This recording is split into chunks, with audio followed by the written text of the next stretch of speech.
Okay, welcome everybody to today's video journal for Kim Tolton and her journey of PCA. Today's date is June the 14th, Sunday, and we're going to do our usual questions and then pass you over to Kim to chat for a little while about her subject she wants to talk about. So questions first. Number one, what is your name? Kim Tolton. And how old are you? 56. What is your date of birth? 22nd of July 1963.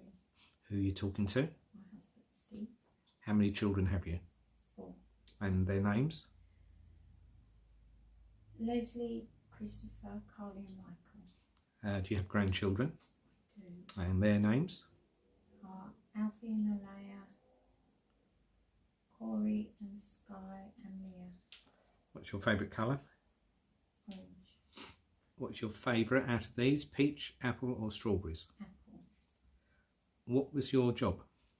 I was an advanced nurse practitioner caring for patients with bowel cancer. What other jobs have you done? I've been a nursery nurse,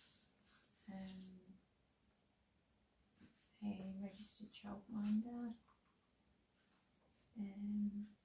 doula, worked for HMRC, and worked on a mushroom farm, and a fish and chip shop, and a Tesco's.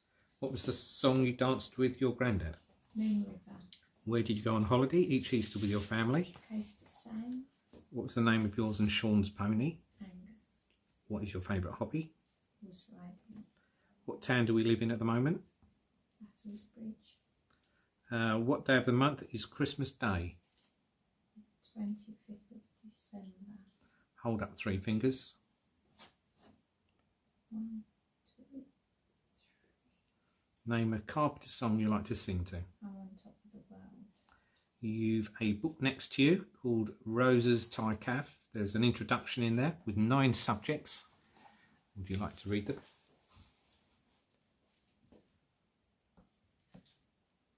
Soups, curries, stir fries,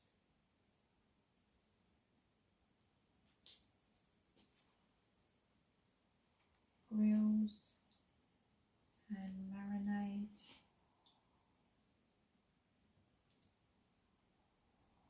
sweet things,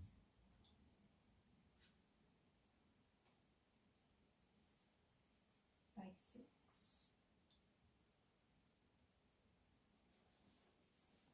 Okay. Is there anything about this past week that sticks in your mind, whether good or bad? It was quite nice that my son popped in on his own to have breakfast with us this morning. That was quite nice.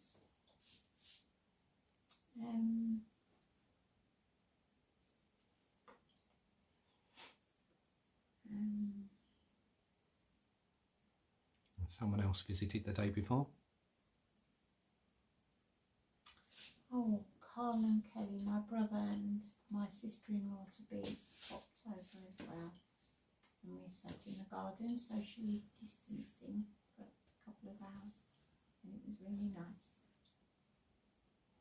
Lovely. Good. I miss him because he lives in Norfolk. Okay, well, today you wanted to talk about your parents and I think your nan in particular, so we'll leave it over to you. Okay. So, I know I've spoken a bit about my grandparents in the past, and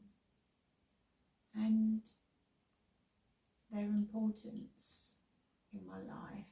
I don't know if I spoke about the bond that I had particularly with my granddad Fred. He was an amazing man. He was the most gentle of souls. He didn't take fools lightly, but he was just so gentle. And he protected my nan from the world because she had her own troubles in terms of mental health issues. But she was an incredibly creative lady and taught me so many skills and fond memories of making jewellery and learning to make clothes.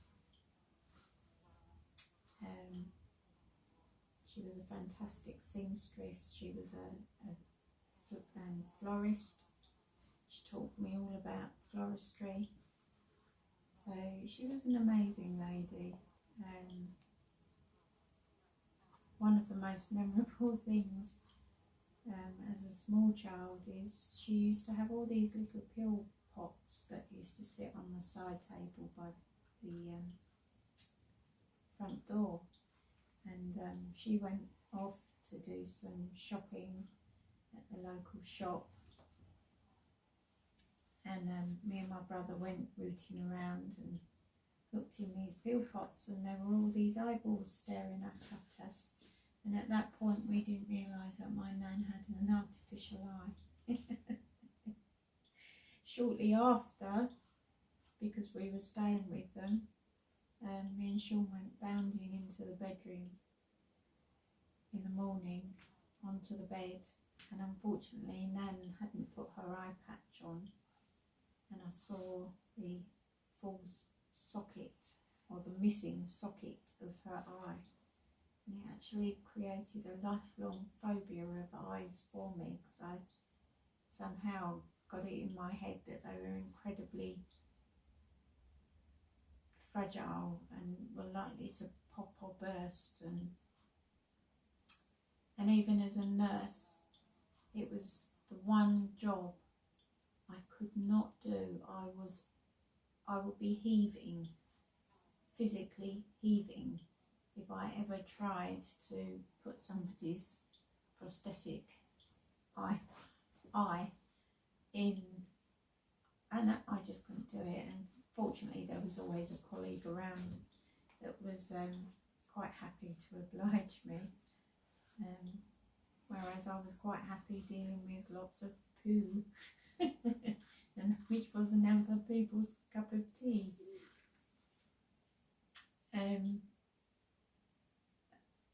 And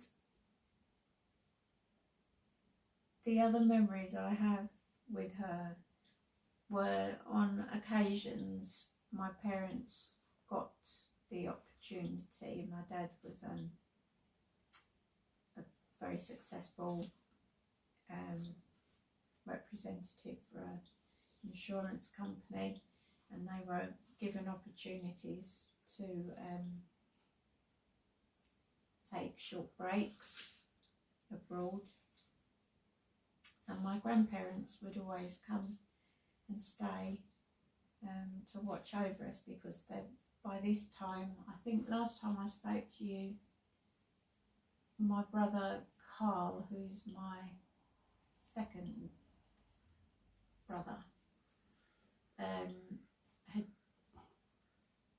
been conceived, so I was 10 when that happened, and me and Sean, my brother most next youngest to me, and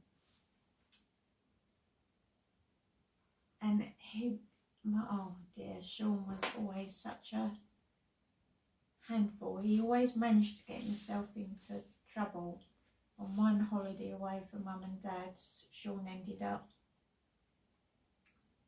in hospital because he'd come off of his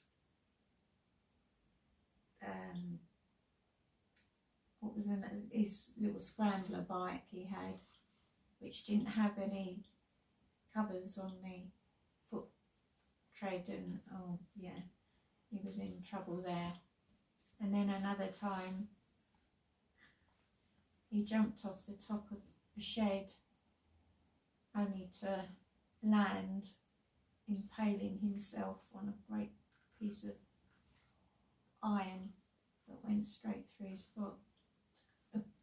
And my nan just couldn't cope with those sorts of situations. As I say, she did have mental health problems, and she would get quite panicky if the unexpected happened. She didn't deal with sickness and death very well, sickness and illness very easily at all. She would get quite paranoid about it at times. But for me and Sean, there's sort of incredible memories that we have. Grandad just used to bundle him up and take him off to hospital and get things sorted, and it was all matter of fact, chip chop, ship shape again. And Mum and Dad none the wiser really until we opened our mouths when Mum and Dad got home. But my granddad, I was his only granddaughter. My nan only had the one child, and I know my mum carried that burden all her life because life was difficult for them. You have to appreciate that both of my parents were born during World War II.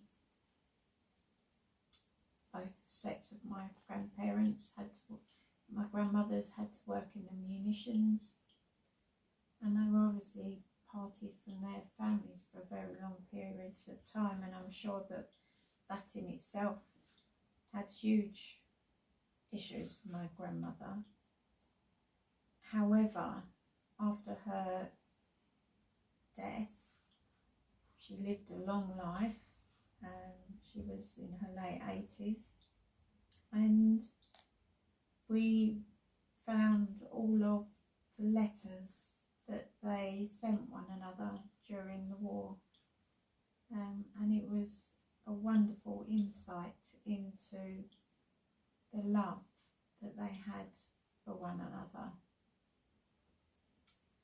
and very touching, and it's a wonderful thing for our family to have those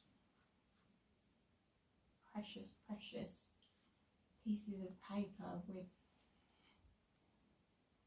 their messages to one another, that intimacy that my granddad's generation, you didn't see that intimacy overtly at all.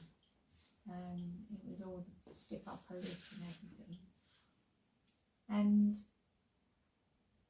for my granddad, I was his only granddaughter. I was one of four. I was the eldest of four children.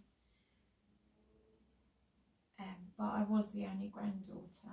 And in the same way, my granddad had dotted on my mum, and my mum absolutely adored my dad. He adored me as he adored my mum, and I felt that throughout my life. And the little joke we always had was, I'd say, "Oh, you're the best granddad in the world," and he'd say, "Well, maybe," and then he'd say, "But you're my number one granddaughter," and I'd always go, "But Granddad, I'm your only granddaughter," and that was how we almost greeted each other each time we met, right through life. And he was always there, a stabling influence on me and my brothers. He was, after the war, he was a butcher, and he would do painting and decorating. They did whatever they had to do to get through the war, to get money in. And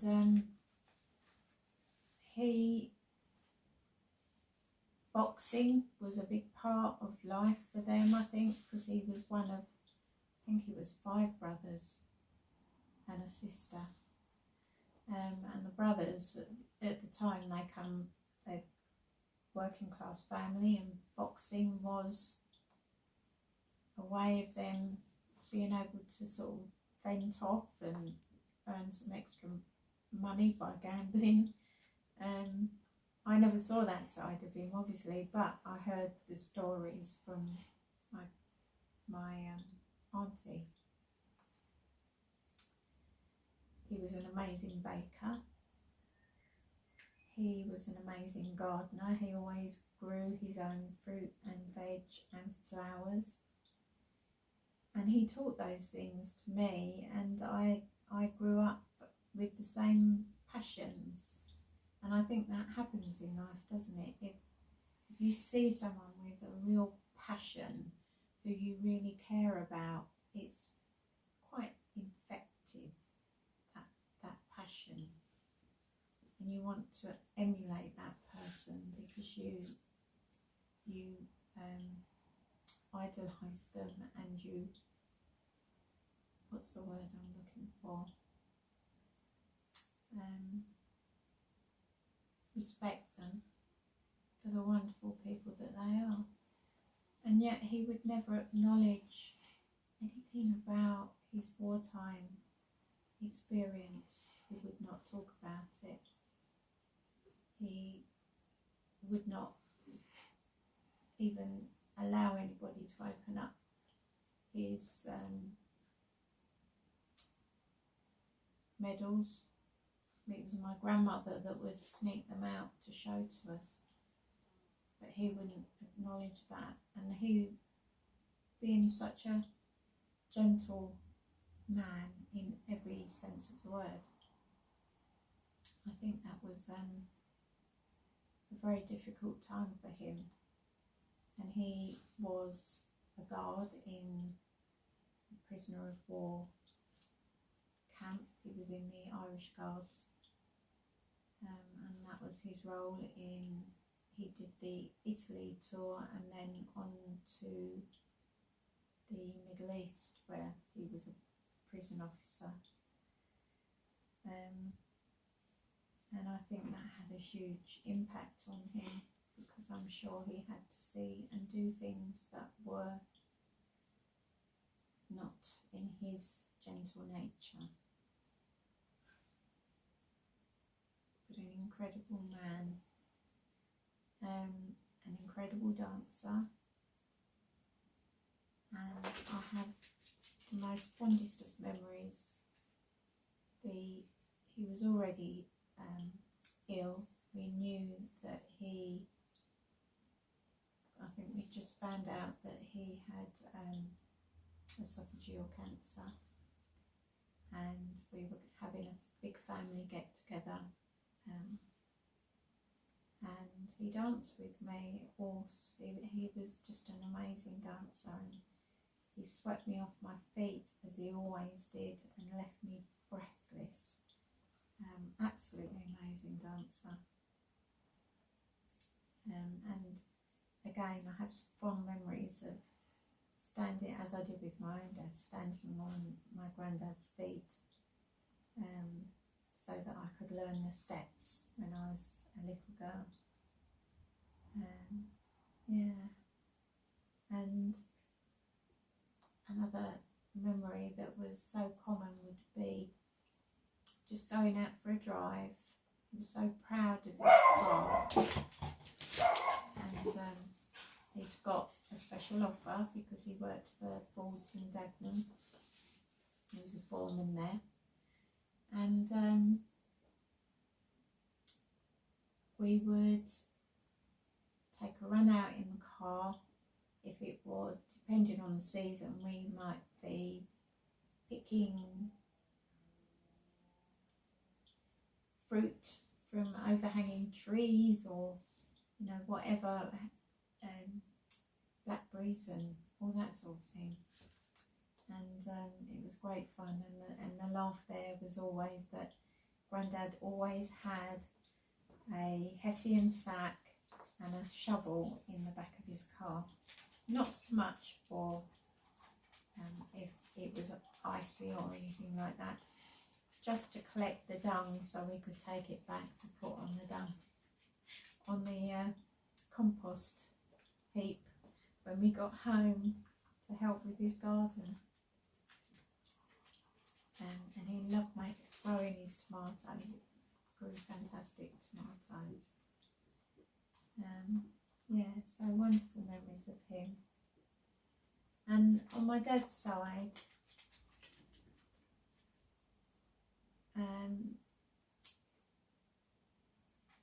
I don't know as much on my dad's side because he died very young, so I never met him.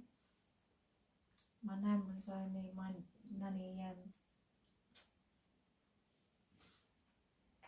Elliot, my dad's mum. She was widowed at 40. So my granddad came back from the war and went back to his trade, which is as a printer, and didn't survive that many years. And my dad was only a teenager when his father died, and my dad just had to get on with it and become the man of the family and become a wage earner and become a bit of a Del boy, really. He was and probably still is in a way, a bit of a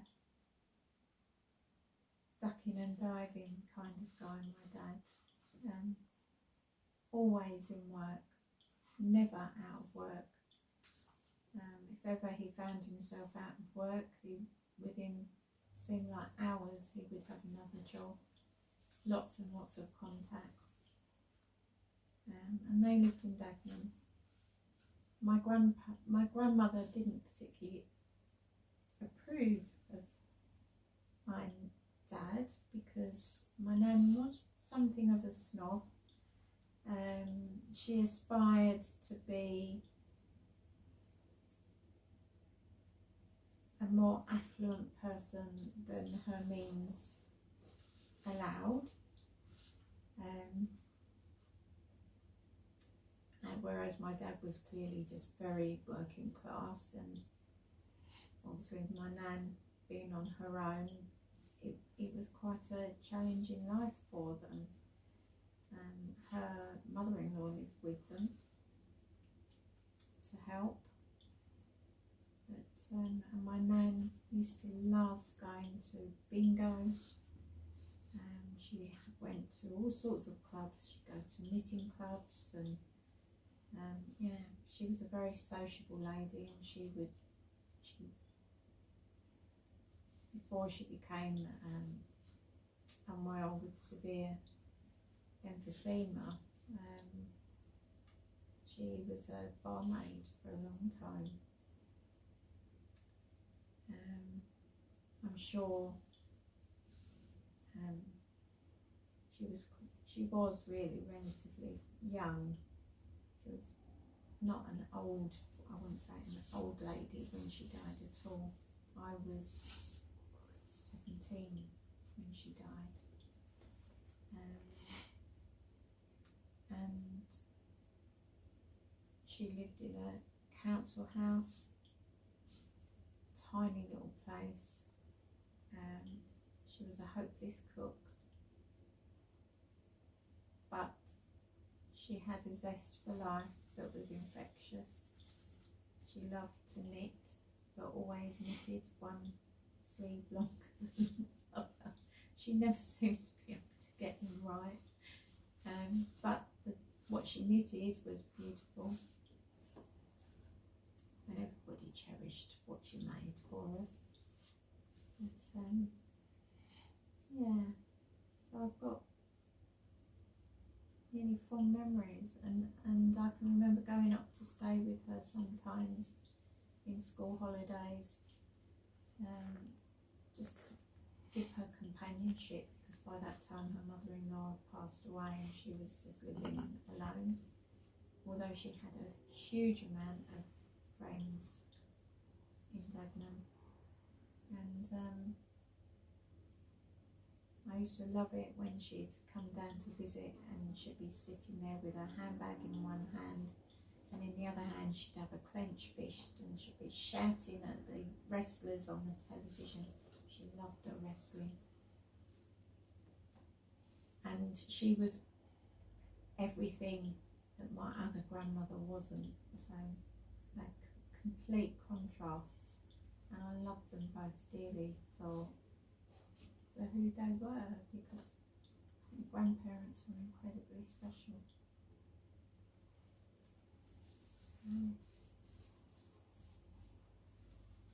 Yeah, and now I'm a grandmother and I adore my grandchildren, and I hate the fact that I can't be physically with them at the moment. It's terrible because the youngest are now walking and becoming much more vocal. For example, they know where their body parts are now, and we're kind of missing that. And Zoom or video calling just isn't the same at all. Goodness knows when we'll be in a position to meet more people, because obviously I'm falling vulnerable, not the highly vulnerable category, but I am vulnerable because of all my neurological problems from corona. So I just have to keep hoping that there'll be a definitive treatment or an accurate antibody test or a vaccine comes along soon, but I know it won't be until at least next year. So for now I've just got to put up and shut up with it. I'll just make the most of every day, which I do. So I hope all of you do too, and thank you for watching and listening. Okay, thank everybody for listening, and hopefully you'll tune in for Kim's next video journal. Thank you, and goodbye.